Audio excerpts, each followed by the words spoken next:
Hello students, welcome to Equator Academy Dehradun. और ये video dedicated है ख़ास तौर पे जो आपका आईएएस है, पीसीएस मेंस का एग्ज़ामिनेशन है या आईएफएस का मेंस का एग्ज़ामिनेशन है, या अगर आप ईसी की तैयारी कर रहे हैं और जो अगर आप सेकंड पेपर की बात करें जिसमें डिस्क्रिप्टिव आपको जीएस और इंग्लिश लिखनी होती है, उसके पॉइंट ऑफ व्यू से जो है ये वीडियो बनाया गया। जैसे कि आप सब जानते हैं कि कुरुक्षेत्र जो मैगज़ीन है ये हर साल हर महीने जो है पब्लिश होती है, और ये जनवरी 2022 का एडिशन लिया है मैंने। और इसमें पहला जो एक आर्टिकल मैंने लिया है वो बड़ा इंपॉर्टेंट आर्टिकल मुझे लग रहा है, और वो मुझे लगता है कि आपके एग्ज़ाम में आ सकता है। जैसे कि आप हेडिंग देख रहे हैं, थोड़ा सा ब्लर्ड हो गई है, बट वो हेडिंग ये है, एग्रीकल्चर स्टार्टअप एंड एंटरप्रेन्योरशिप जो है उसको लेकर ये जो आर्टिकल है वो बनाया गया। चलिए डिस्कस करते हैं क्या क्या इसके फैक्ट्स हैं जो आपके एग्ज़ाम में आ सकते हैं। तो देखिए इसमें क्या लिखा गया है। पहले अगर हम पैराग्राफ इसका देखें, ये वाला पार्ट अगर हम देखें, तो India's digital ecosystem is witnessing healthy tailwinds such as affordable and availability of high-speed internet and maturing digital content ecosystem। तो इस पैराग्राफ में जो राइटर हैं वो ये कहने की कोशिश कर रहे हैं कि जो हमारा डिजिटल इकोसिस्टम, जो डिजिटल इंडिया प्रोग्राम शुरू हुआ था, आपको याद होगा। तो इसको नहीं याद है तो आप सर्च करिएगा डिजिटल इंडिया प्रोग्राम कब शुरू हुआ था, क्योंकि यही आप अपने आंसर राइटिंग में लिखेंगे। तो डिजिटल इंडिया शुरू होने से अर्बन एरिया में तो फ़ायदा हुआ ही हुआ, जो रूरल एरियाज़ हैं अब उनमें उसका असर देखने को मिल रहा है। ठीक है, जैसे कि हाई स्पीड इंटरनेट अवेलेबिलिटी हो गया, और एक डिजिटल इकोसिस्टम हो गया कि जब चाहें आप इंटरनेट को एक्सेस कर सकते हैं और जो भी इंफॉर्मेशन है या जो डिजिटल डेटा है आपस में क्या कर सकते हैं, शेयर कर सकते हैं। और अभी हमारे यहाँ 4G जो है वो एटलीस्ट कह सकते हो 70-80% जगहों पर 4G है। और इसी साल आपको पता होगा 5G टेक्नोलॉजी भी कई अर्बन एरियाज़ में लॉन्च होने वाली है। तो उम्मीद है कि इस साल के अंत तक लगभग पूरे भारत में, चाहे वो रूरल हो चाहे वो अर्बन एरिया हो, आपकी 5G टेक्नोलॉजी जो है वो अवेलेबल होगी।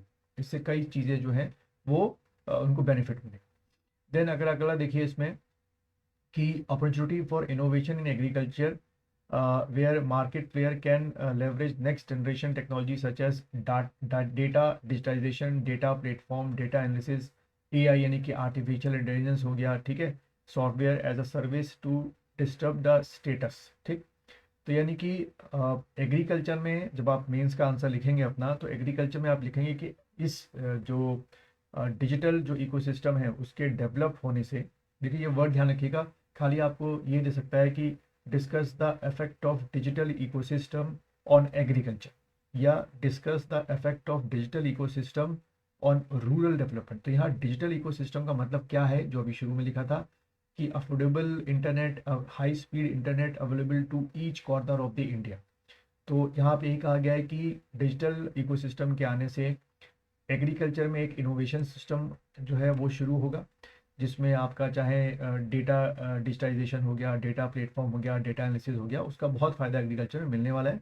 और आगे इसमें कहा भी गया है कैसे, देखिए, increasing demand of innovation in agriculture, जो कि लगी रहा है चाहिए हमें, क्योंकि तभी आपका जो पर कैपिटा इनकम है फार्मर्स का वो क्या होगा, इंक्रीज होगा। Then the new role demand organizing like linkage farmer to market. अगर एक आज सबसे बड़ी हम प्रॉब्लम क्या होती है कि जो फार्मर्स हैं उनका मार्केट से कनेक्टिविटी इतना अच्छा होती नहीं है, तो बीच में जो मीडिएटर्स होते हैं या इंटरमीडिएट्स होते हैं उनको वो अपना सामान बेचते हैं, यानी कि अपना क्रॉप प्रोडक्शन बेचते हैं और फिर वो अपना मुनाफा करके मार्केट में बेचते हैं। पर ये डिजिटल इकोसिस्टम के आने से लिंकिंग फार्मर टू मार्केट हो जाएगा, सिलेक्शन हो गया, enable changes in policies and linking producers to range of other support and service network. ठीक है, ये सारी की सारी जो चीज़ें हैं वो आपके क्या होंगी, डिजिटल इकोसिस्टम के आने से इंट्रोड्यूस होगी। देन अगर आप आगे देखें, the lack of these support and service network is one of the major factor behind the agrarian distress in our country.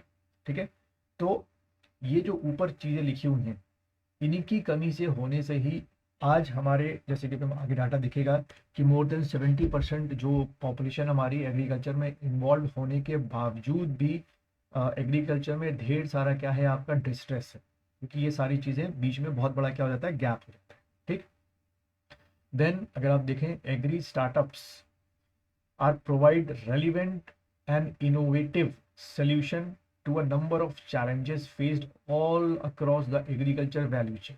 ठीक है, तो उम्मीद की जा रही है कि जो ये नए नए स्टार्टअप्स, जो आपको पता ही है कि स्टार्टअप वाला कॉन्सेप्ट जो है अभी की जो गवर्नमेंट है, मोदी गवर्नमेंट है, उन्होंने बहुत ज़्यादा इसको प्रमोट किया है।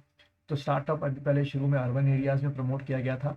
अब स्टार्टअप्स वाला कॉन्सेप्ट जो है सरकार चाह रही है कि रूरल एरिया में और एग्रीकल्चर की फील्ड में जो नए इनोवेटर्स हैं, नए आपके यंगस्टर हैं, वो उसको स्टार्टअप को इम्प्लीमेंट।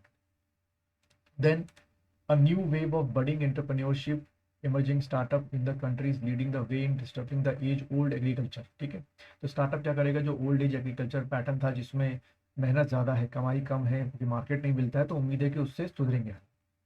देन अगला देखिए आप, innovative ideas and affordable solution. ये दो वर्ड्स को आपको हमेशा याद रखना है, चाहे वो आप किसी भी ऐसे में लिख रहे हो या राइटिंग मेंस में लिख रहे हो, कि जितने ज़्यादा इनोवेटिव आइडियाज़ होंगे, क्योंकि इनोवेटिव आइडियाज़ क्या करते हैं, आपको बहुत ही कम समय में बहुत ही अच्छा रिजल्ट ला के देते हैं, क्योंकि वो कंस्ट्रक्टिव आइडियाज़ होते हैं, और एफोर्डेबल भी होने चाहिए, क्योंकि पॉकेट अलाउड करनी चाहिए लोगों की कि वो उसको परचेज कर सकें।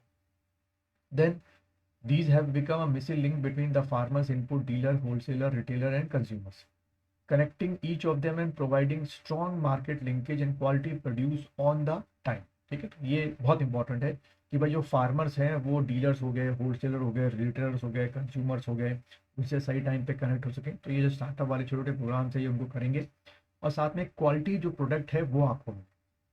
Then the startups are creating new employment avenue. ये भी बहुत अच्छी बात है कि जितने भी आपके बीटेक हैं या आईटी किए हुए या कंप्यूटर साइंस किए हुए जो यंगस्टर्स हैं, जो जितने सारे कॉलेजेस हर साल इतने ग्रेजुएट निकल रहे हैं, तो ये जो स्टार्टअप्स हैं ये लोग शुरू कर सकते हैं और एक लिंक बन सकते हैं between the market and farmers.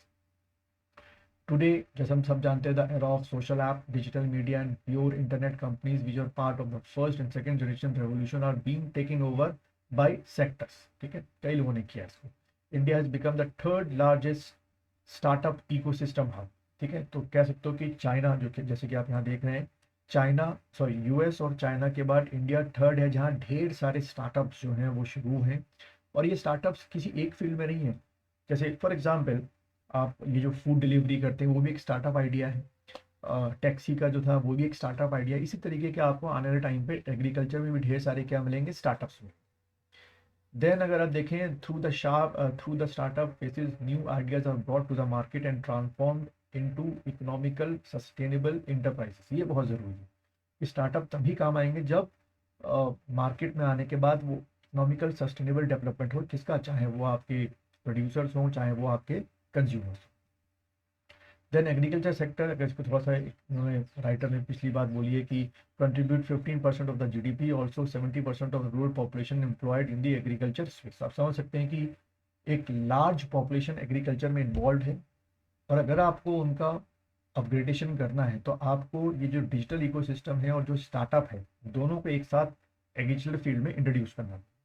Then more often than farmers lack sufficient information regarding the farming input for increasing their yield। अभी भी वो हालात हैं, माना कि अभी भी हमारे यहाँ फर्स्ट ग्रीन रेवोल्यूशन हो चुकी है, सेकंड ग्रीन रेवोल्यूशन हो चुकी है, लेकिन अभी भी हालात ये हैं कि फार्मर्स की जो नॉलेज है, जो नई टेक्नोलॉजी है, उसके बारे में बहुत कम है, apart from the vast unorganized credit structure and absence of proper market linkage. ठीक है, then agri tech startup are disrupting the agriculture and empowering farmers digitally। ठीक है, then agriculture industry classified into 4 broad categories, जिसमें ये startup जो है वो introduce हो सकता है अच्छी तरीके से। अब वो कौन कौन सी कैटेगरीज हैं जिसमें ये स्टार्टअप यूज हो सकते हैं, जैसे पहला agri input, agri financial service, food processing companies and farm mechanization. ठीक है, इसको आप इलेबोरेट करके लिख सकते हैं। अगर मैं आपको समझाने की कोशिश करूँ, एग्रो इनपुट्स क्या हो गया भाई, स्टार्टअप का या डिजिटल टेक्नोलॉजी का या इंटरनेट इकोसिस्टम का यूज़ करके इनपुट क्या है। जैसे फॉर एग्जांपल आप सीड्स लेके आ रहे हैं, आप फर्टिलाइजर्स लेके आ रहे हैं, तो जैसे आपने सुना होगा soil health card, soil health card का यूज़ करके आप वही क्रॉप अपने सॉइल में लगाएंगे जो सॉइल उस क्रॉप को सपोर्ट करे। तो उससे क्या होगा, आप कम फर्टिलाइजर यूज़ करेंगे, आप कम पानी यूज़ करेंगे, और प्रोडक्शन क्या होगा, ज़्यादा होगा। तो इसमें स्टार्टअप में कोई मान लीजिए ऐप बना दिया आपने, मतलब जो कोई भी यंगस्टर एंटरप्रेन्योर हो, उसने ऐसा ऐप बनाया है कि उसमें उस ऐप के थ्रू आप मिट्टी की जो वो है क्वालिटी है उसको तुरंत पकड़ सकते हैं। उसके अकॉर्डिंग आप नेट पे जाके उसके अकॉर्डिंग सीड परचेज कर सकते हैं, और वो सीड सीधे फार्मर्स के घर या खेतों में पहुंच सकता है। तो काफ़ी आपकी चीज़, तो ये चारों चीज़ें आप लिख के रखें। Startup are also offering mechanize equipments, वो भी सही है। Potentially unaffordable for farmer to purchase, तो रेंट पे दे दिया। तो कई बार ऐसा होता है कि हमारे यहाँ क्या है, स्मॉल फार्मिंग, हमारे यहाँ मार्जिनल फार्मर ज़्यादा हैं, जिनके पास 1 एकड़ या उससे कम खेत है, तो वो लोग इतने बड़े बड़े इक्विपमेंट्स खरीद नहीं सकते हैं। तो सबसे अच्छा क्या है, स्टार्टअप के थ्रू रेंटल वाला कॉन्सेप्ट शुरू कर दिया कि भाई रेंट में इक्विपमेंट देना, कि क्योंकि वो तो खरीद नहीं सकते हैं, तो किसी एक कंपनी ने खरीदा और छोटे खेतों को रेंट पे देना शुरू किया। देन मोबाइल एप्लीकेशंस का यूज़ बहुत ज़्यादा हो सकता है, farmer to access information, farmers to have direct access to market with the help of mobile information. Then financial help उनको मिल सकती है, ठीक है, थ्रू इसके, जैसे उनको लोन लेना हो तो उससे मिल सकते हैं। देन इन्वेस्टर, अगर इसकी बात करें कि अभी तो करंट लैंडस्केप है कि investor pumped $500 million to Indian agri market in 2020।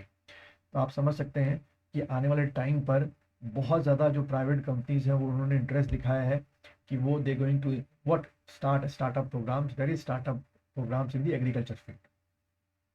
Then 54% are classified as agri-tech while the rest are in the field of dairy farming, food processing and other।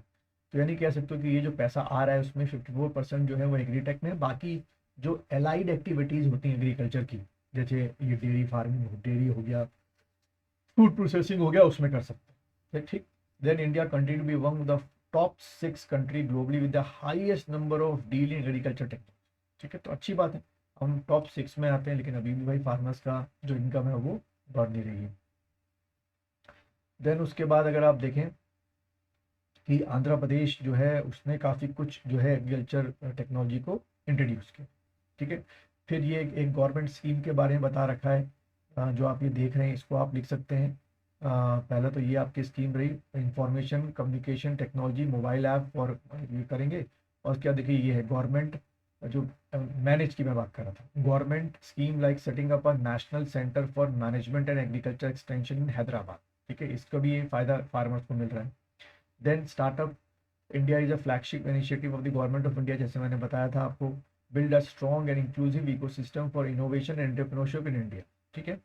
Then the 3 pillars of this action plan are as follows, जो ये innovation करना चाहते हैं startup का, कि simplification and hand holding, funding and incentive, incubation and industries academy partnership. Then यहाँ पे ये स्कीम्स के बारे में दे रखा है, इसको आप पॉज करके, वीडियो को पॉज करके जो मैंने हाईलाइट कर रखा है उसको आप पढ़ सकते हैं। मेन चीज़ है यहाँ पर ये की चैलेंजेस, कि भाई स्टार्टअप और इंटरनेट का अगर आप यूज़ करने जा रहे हैं फार्मिंग फील्ड में, एग्रीकल्चर में, तो चैलेंजेस क्या हैं। तो देखिए चैलेंजेस ये दे रखे हैं, इसी को आपको एलाबोरेट करके पॉइंट्स में लिख के आना है। दैट भी आप लिख देंगे तो बहुत अच्छा है। जैसे small and scattered land holding, मैंने बताया था कि हमारे यहाँ फार्मर जो है मार्जिनल फार्मर्स ज़्यादा हैं, जिनके पास 1 एकड़ या उससे कम की लैंड है, तो उसमें स्टार्टअप नहीं चल सकता इतनी अच्छी तरीके से। Rate of return on technology investment has not proven very profitable, यानी कि जो कंपनीज इसमें पैसा लगा रही, क्या उनको उतना रिटर्न मिल पा रहा है, भाई फिर उस हिसाब से कमाई भी तो फार्मिंग में इतनी होनी चाहिए।